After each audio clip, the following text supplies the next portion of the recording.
It was a nightmare. I just kept hoping and praying that by a miracle we'd find him in one of the area hospitals. I wasn't sure what I was looking at. I mean, I knew where I was at. I saw people being carried on doors. I saw people piled in the back of pickup trucks. You know, you name it, you saw it that night. Joplin, the name forever connected to one of the deadliest twisters in our lifetime.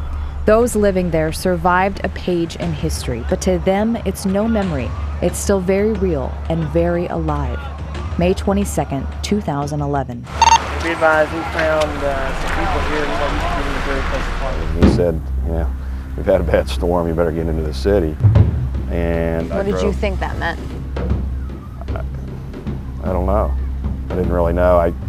I had no idea it was as bad as it was, but I knew from his voice that he needed me in the city. City Manager Mark Rohr headed into Joplin just minutes after the storm hit. He immediately went into search and rescue mode, first stopping at a church. We went over and did what we could there. Describe that to me. It was bad.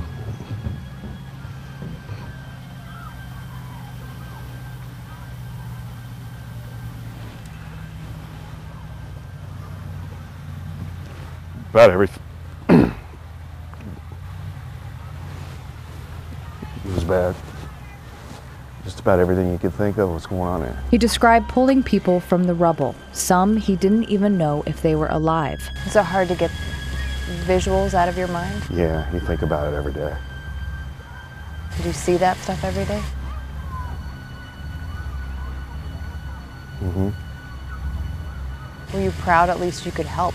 Because a lot of people didn't know what to do. Nah, there were a lot of heroes that night.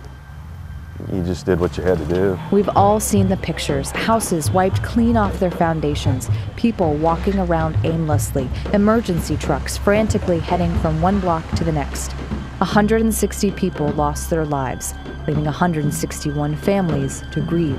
It took the truck about a quarter of a mile before it went down. And my son apparently was killed instantly. Irma Hampton buried her 44-year-old son almost a year ago.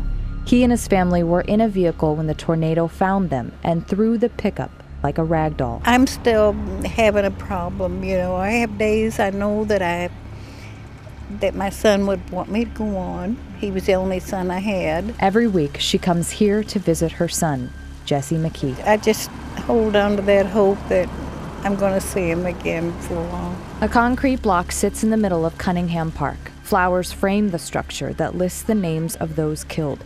The park has become hallowed ground. Rohr says it's the point that the tornado went from an EF4 to an EF5.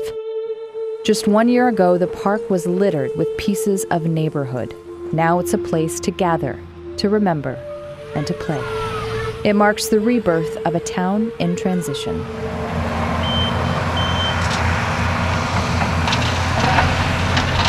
It's inevitable that you're going to hear that, and probably will hear that for a while. And that's our future there that you're hearing. The once barren landscape is now sprinkled with new homes. Life is moving on. Those that live there say they will build bigger and better.